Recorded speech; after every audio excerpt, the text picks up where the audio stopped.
We are fresh off the heels of Donald Trump and Kamala Harris's first presidential debate, and man, was it a doozy. Who do you think won right off the bat? I'm with the consensus. I think Kamala won. I think Kamala won hands down easily, but it's interesting because I don't really think it was a Kamala won situation rather than it was a Trump lost situation. Like, what would you rate Kamala's performance? Yeah, I would say a 7. Yeah. But it could be lower because the main problem with Kamala is that she wasn't really good at articulating her own positions or values on policy, and it's something we've talked about many times. She's scared to do it. I understand it makes her vulnerable, I think, to try to stake her name on any particular position right now. Of course. So she went to the strategy of referendum on Trump, and I feel like in that strategy she executed it perfectly. Like it went like as well as a Democratic strategist could have written it up. No, I absolutely agree. Her debate preparation team nailed it. She nailed it. I also would give her a 6 or a 7. Yeah. I think her weakness came when when she mentions like specifics about her policies, right? That's the weakness. Now she gave 3, and it seems like there's 3 specifics that she really honed in on. I don't even think it's the specifics, and I'll let you get into the specifics, but I think it's more that it's not clear like where her feeling is on these issues. So think of the way Trump answered on abortion. He's doing that because he's afraid of making it clear where he stands on abortion on either side. Yeah, right. Sure. But even if Trump doesn't give you a bunch of really specific policies on immigration, the way that he talks about it makes you know that his feeling is, I don't want immigrants. I think immigration is a huge problem. Right. Kamala has more of those issues besides abortion, where she's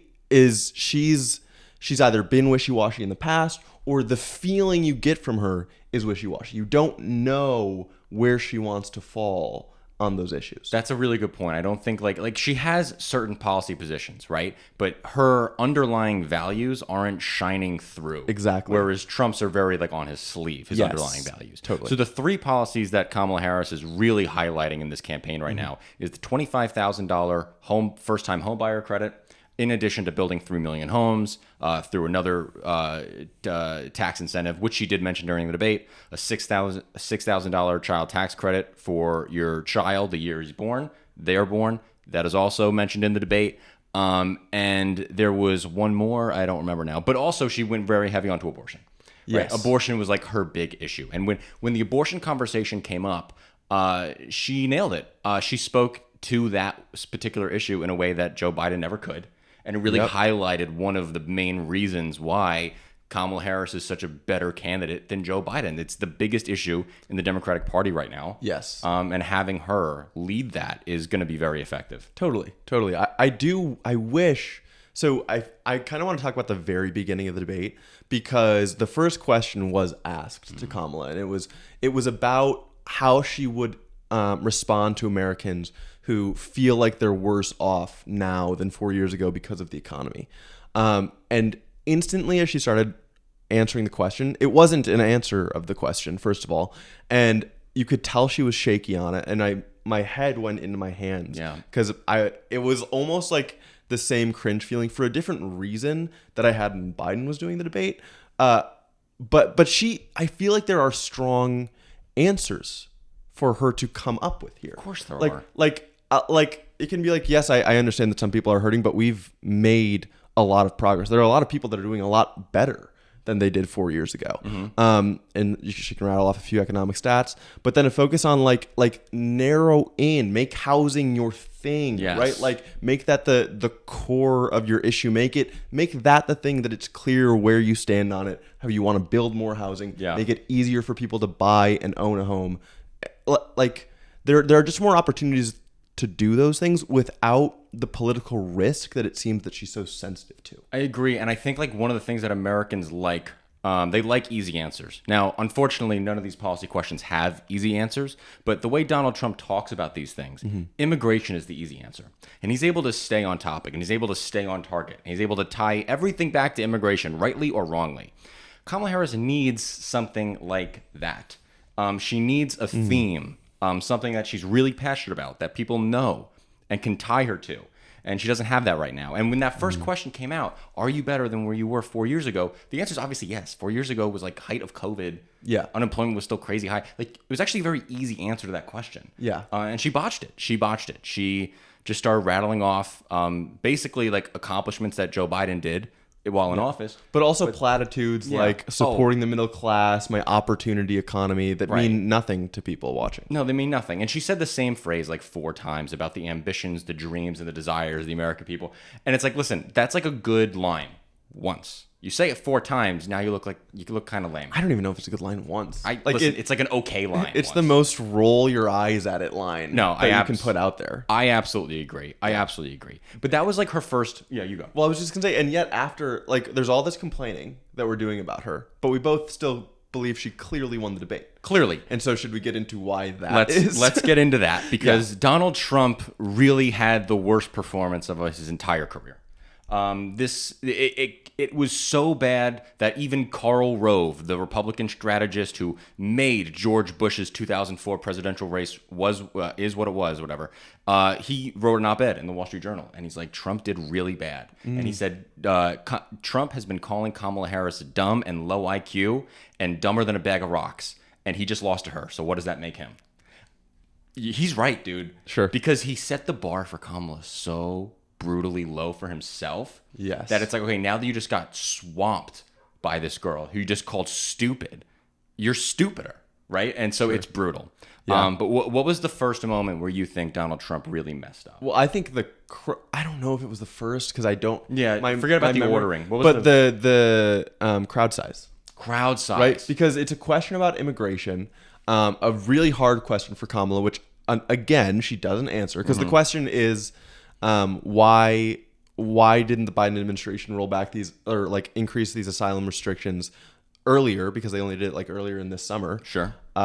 And Kamala doesn't answer that at all, doesn't address it, somehow meanders her way, which she should be given credit for, because this was part of her playbook going in, and she figured out how to get there. She meanders her way towards talking about one of Trump's rallies, and she suggests that people go check out one of his rallies, and see that he kind of rambles and talks about weird conspiracy theories, and that people start leaving his rallies out of exhaustion and boredom.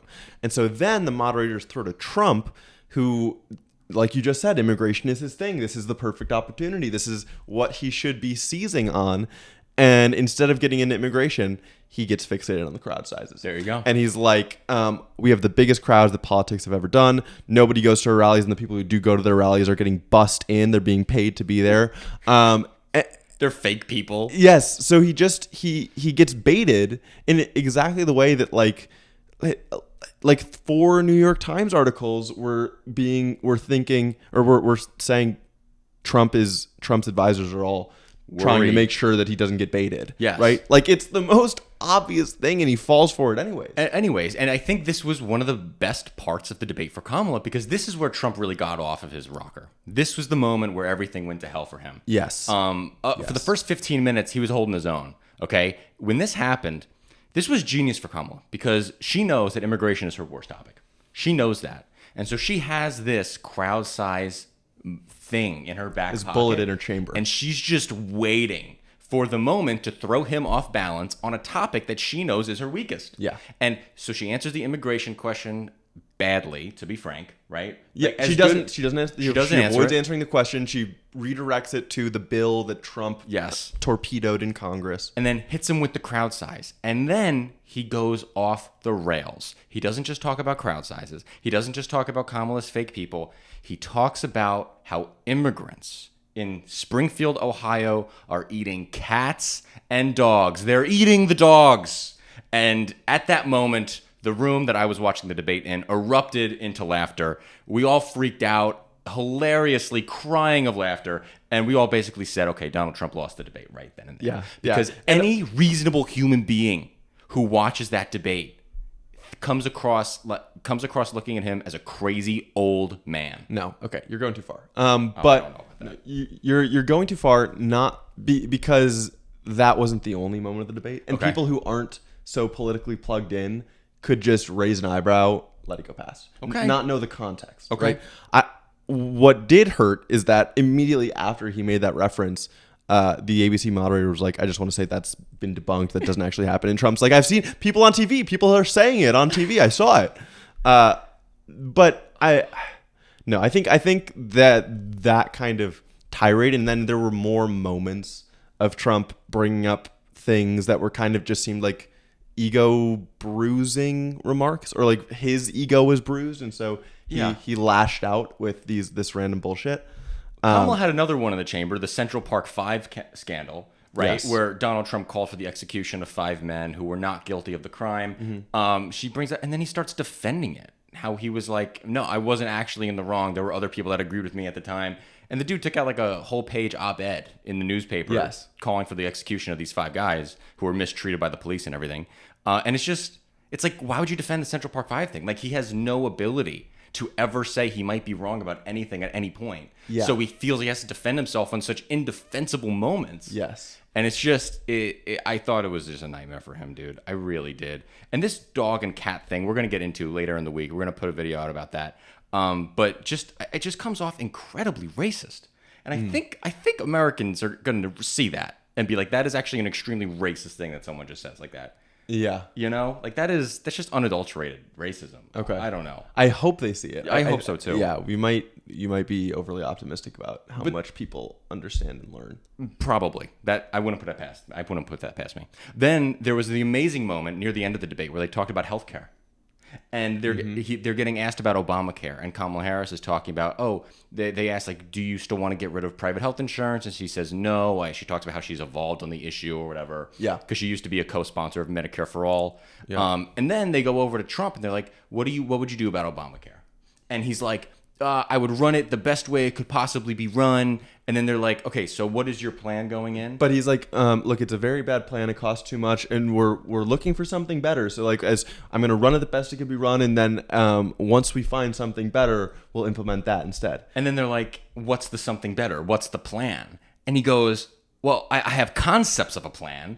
And again, that is so laughably bad. Yeah. Now, I think that there's actually a way to say I have a concept of a plan and then give your concepts where it could make sense.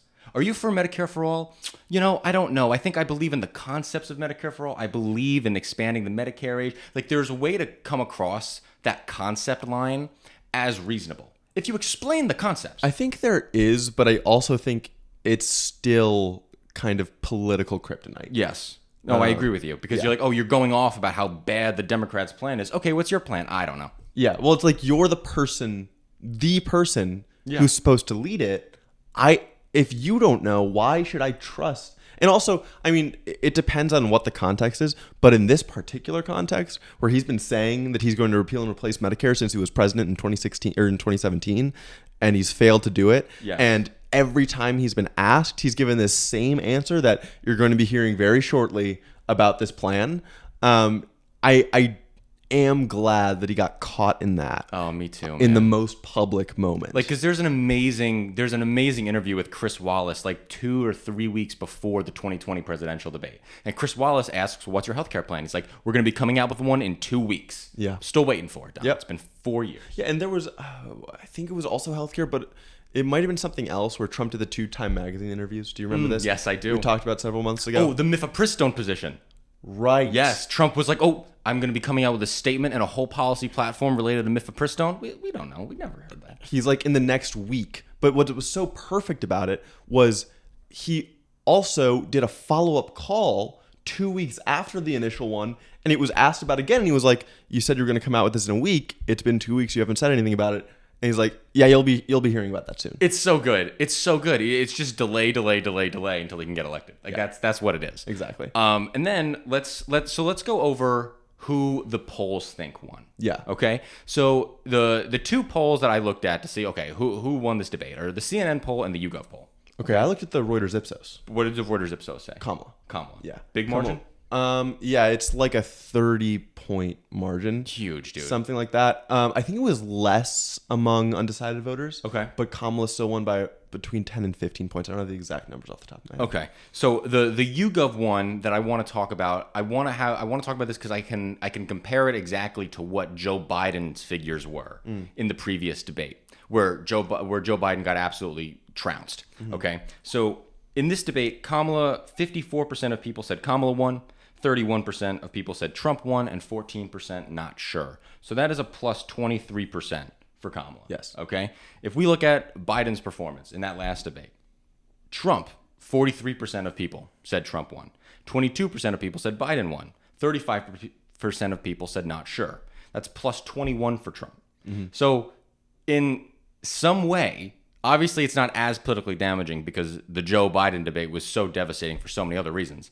But the scale of defeat for Trump here is equal to that of Biden in the previous debate. Yeah, at least by favorability rating of the candidates.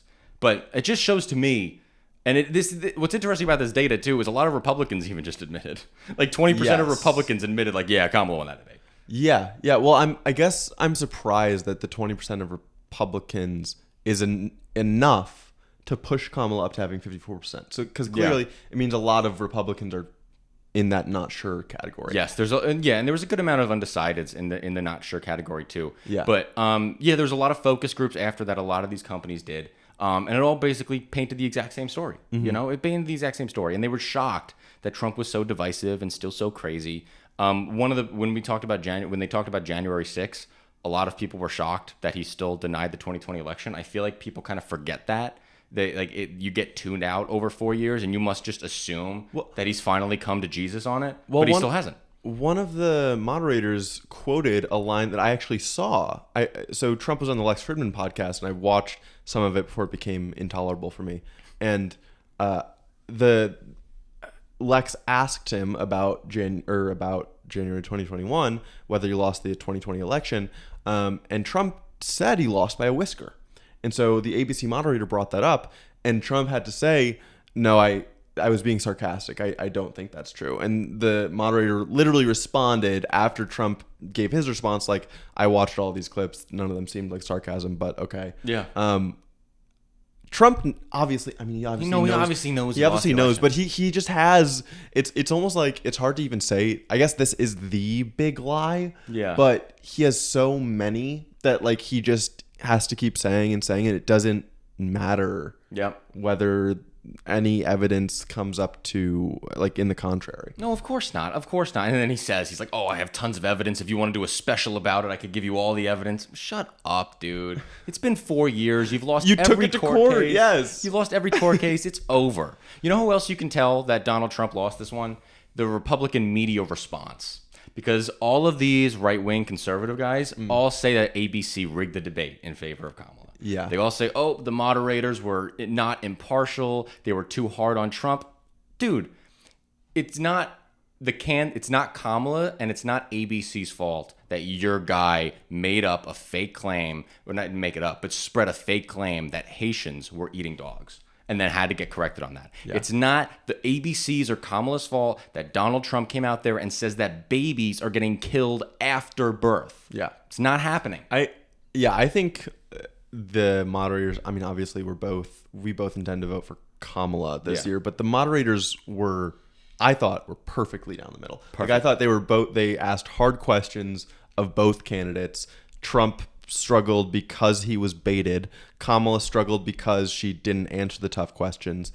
But they didn't favor either one of them at all. Absolutely not. But that's how you know who won the debate. And then Kamala comes out literally 10 minutes after the debate ends, and she's like, I'm ready for another one. Don, let's do it. And then Donald Trump is like, no, I'm not doing it. And now he's like, maybe I will do it. It depends. Maybe I will. I don't know yet. It's just going to be this whole rocket event. I don't know. It's crazy.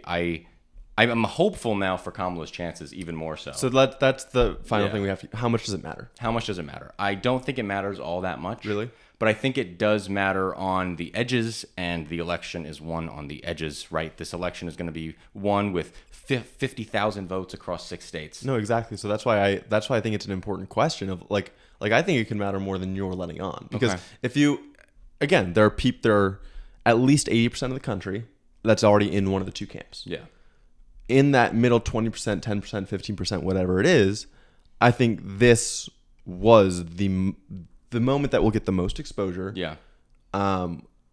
And I think it was a clear victory for Kamala. If anything, the reason that it wouldn't matter as much is because the people who consider themselves independent and are put off by messaging that is clearly partisan, they're not going to have the benefit of like the Twitter echo chamber of Trump sucked, Kamala did awesome, or the Fox News complaints about the moderators, or the MSNBC highlighting the things that Trump said. If they're going more on vibes, it might not be as lopsided. Sure. Because Trump still is Trump. He speaks clear. Like, yeah, right? Yeah. He's still doing his thing. Kamala, it is clear that's kind of shaky on some of her positions. Even with that, I think it's clear she won. I think it matters. But I'm not sure how many of those independents it might have swung to either side. So, we have a Patreon. And since you made it to the end of the episode, that means that maybe you are somewhat interested in the content we make, which, let me say, that's awesome. That's so cool that you think that we have good takes enough for you to watch our stuff. That means a lot. Thank you so much. You're probably wrong, but we'll take it. If you want to support the show, and we post exclusive content on there, so if you want to see more of that, see us go deeper onto a few other topics, maybe some of the stuff we post on there is stuff that we think the normies on YouTube might be a little bit less interested in, but the nerds that want to go to Patreon are more interested in. Feel free to check it out. There's going to be a link in the video description. There's a link in the channel description as well. Perfect. We would super appreciate it. Love you guys.